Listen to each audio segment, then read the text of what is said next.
Hello મિત્રો, આજે આપણે જાણીશું ટેલિપ્રાઇમમાં ડેટા સિક્યુરિટી માટે કંપનીનું બેકઅપ કેવી રીતે લેવું. તો કંપનીનું બેકઅપ કેવી રીતે લેવું? કંપનીનું બેકઅપ લેવાની અલગ અલગ બે રીત છે. કંપનીનું બેકઅપ લેવાની અલગ અલગ બે રીત છે. પહેલું મેન્યુઅલ બેકઅપ અને બીજું ઓટોમેટિક બેકઅપ. તો આજે આપણે જાણીશું મેન્યુઅલ બેકઅપ. મેન્યુઅલ બેકઅપની અંદર બે રીતે આપણે કંપનીનું બેકઅપ લેવાનું આવે. એક ટેલી સોફ્ટવેર એપ્લિકેશન દ્વારા, એટલે ટેલી સોફ્ટવેરની એપ્લિકેશન છે એમાંથી ડાયરેક્ટ આપણે તેનું બેકઅપ લઈ શકીએ. અને બીજું મેન્યુઅલી ફાઇલ કોપી કરીને, એટલે કે આપણે જે કંપની બનાવેલી છે તેનો ડેટા જે જગ્યાએ ડી ડ્રાઈવમાં કે XYZ જી ડ્રાઈવમાં પડ્યો હોય એ ડ્રાઈવમાંથી ડેટા કોપી મારી અને બીજું નવું આપણે ફોલ્ડર બનાવીને બીજી જગ્યાએ તેને પેસ્ટ કરીએ તો તેવી રીતે તેનું બેકઅપ લેવાનું આવે છે. અને તેમાં બીજું ઓપ્શન છે ઓટોમેટિક બેકઅપ. તો એ આપણે નેક્સ્ટ વિડીયોમાં જાણશું કે ઓટોમેટિક બેકઅપ કેવી રીતે લેવું. આજે આપણે મેન્યુઅલી બેકઅપ કેવી રીતે લેવું તેના વિશે ડિસ્કસ કરશું. તો સૌપ્રથમ આપણે ટેલિપ્રાઇમ ઓપન કરી લેશું. તેમાં આપણે જે કંપની બનાવેલી છે તે કંપની સિલેક્ટ કરવાની રહેશે. તો કંપની કેવી રીતે સિલેક્ટ કરવાની? તો ઉપર કંપનીનું ઓપ્શન આપેલું છે તેના ઉપર જઈ ચોથા નંબરનું ઓપ્શન છે સિલેક્ટ કંપની, અથવા અલ્ટર F3 થી પણ આપણે કંપની સિલેક્ટ કરી શકીએ. સિલેક્ટ કંપનીમાં જઈ જે કંપની આપણે ઓપન કરવાની છે તે કંપની સિલેક્ટ કરી લેશું.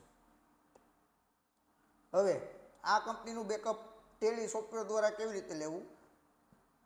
તો ઉપર ડેટાનું ઓપ્શન આપેલું છે, તેના ઉપર ક્લિક કરી એટલે ફર્સ્ટ ઓપ્શન જ આવશે બેકઅપનું. ડેટામાં ફર્સ્ટ ઓપ્શન છે બેકઅપનું.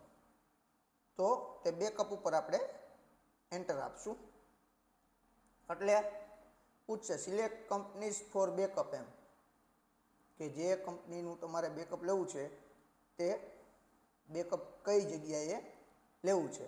તો બેકઅપ ડેસ્ટિનેશન પાથ, એટલે જે જગ્યાએ આપણે તેનું બેકઅપ સ્ટોરેજ કરવું છે તે પાથ અહીંયા સિલેક્ટ કરવાનો રહેશે. તો સાઈડમાં લિસ્ટ ઓફ ફોલ્ડરની અંદર આપણે પાથ સિલેક્ટ કરશું. તો અહીંયા અપમાં જઈ આપણે ડી ડ્રાઈવમાં તેનું બેકઅપ લેવું છે તો ડી ડ્રાઈવ, એની અંદર આપણે જે ફાઇલ ફોલ્ડર બનાવેલું હોય બેકઅપનું, તો ટેલી બેકઅપનું ફોલ્ડર આપણે બનાવેલું છે તો તે ફોલ્ડર સિલેક્ટ કરી અને એન્ટર આપશું એટલે આપણે ડી ડ્રાઈવની અંદર ટેલી બેકઅપના ફોલ્ડરની અંદર આપણો બેકઅપ આવશે. હવે નીચે કંપની નેમ, કંપની નેમની અંદર જે કંપનીનું આપણે બેકઅપ લેવું હોય તે કંપની બધી કંપની અહીંયા શો કરશે. જો આપણે કોઈ પર્ટિક્યુલર એક કંપનીનું જ બેકઅપ લેવું હોય તો અહીંયા એક કંપની સિલેક્ટ કરી લેવાની રહેશે. અને બધી કંપનીનું બેકઅપ લેવું હોય તો અહીંયા ઓલ આઇટમનું ઓપ્શન છે તેના ઉપર જઈ આપણે એન્ટર આપશું એટલે બધી જેટલી કંપની આપણી ટેલીમાં બનાવેલી છે તે બધી કંપનીનું બેકઅપ આવી જશે. તો આપણે અત્યારે એન્ટિક ઇલેક્ટ્રિક સ્ટોરનું બેકઅપ લેવું છે તો એન્ટર આપી સેકન્ડમાં આપણે બીજી કોઈ કંપનીનું બેકઅપ લેવું હોય તો અહીંયા પૂછે, પણ બીજી કંપની આપણે બનાવેલી છે ને એટલે એન્ડ ઓફ લિસ્ટ આપી એન્ટર આપશું. લાસ્ટમાં એક્સેપ્ટમાં વાય દબાવતા આપણી કંપનીનું બેકઅપ આવી જશે. આ આપણે સોફ્ટવેર દ્વારા બેકઅપ લીધું. હવે આનું ડેટા ડી ડ્રાઈવમાં છે આપણો, તો કોપી મારીને કેવી રીતે બેકઅપ લેવું? તો સૌપ્રથમ આપણે મિનિમાઇઝ કરી દઈશું. માય કોમ્પ્યુટરમાં જશું, તેમાં ડી ડ્રાઈવમાં આપણી કંપની ઇન્સ્ટોલેશન છે તો ડી ડ્રાઈવમાં હવે આપણે જે ટેલીનું બેકઅપ લીધેલું છે તે બેકઅપનું ફોલ્ડર અહીંયા શો કરે છે. તેને ઓપન કરશું એટલે આપણું જો જે અત્યારે બેકઅપ લીધું આપણે ટેલી સોફ્ટવેર દ્વારા તેનો અહીંયા ડેટા શો કરવા મળશે. અહીંયા આપણે બેકઅપનું ફોલ્ડર આવી ગયું છે. તેવી રીતે આપણો ડેટા જે જગ્યાએ પડ્યો હોય ડી ડ્રાઈવમાં આપણે ટેલિપ્રાઇમની અંદર આપણો ડેટા પડ્યો છે અહીંયા, ડેટાના ઓપ્શનમાં. તો તે ઓપન કરી લેશું અને જે ડેટા આપણો 10,000 નંબરની કંપની છે તો તેના ઉપર રાઈટ ક્લિક કરીને કોપી કરશું. બેક સ્પેસ આપી અને આપણે જે જગ્યાએ તેનું બેકઅપ રાખવું છે એ ફોલ્ડર સિલેક્ટ કરી રાઈટ ક્લિક કરી આપણે અહીંયા પેસ્ટ કરી દેશું.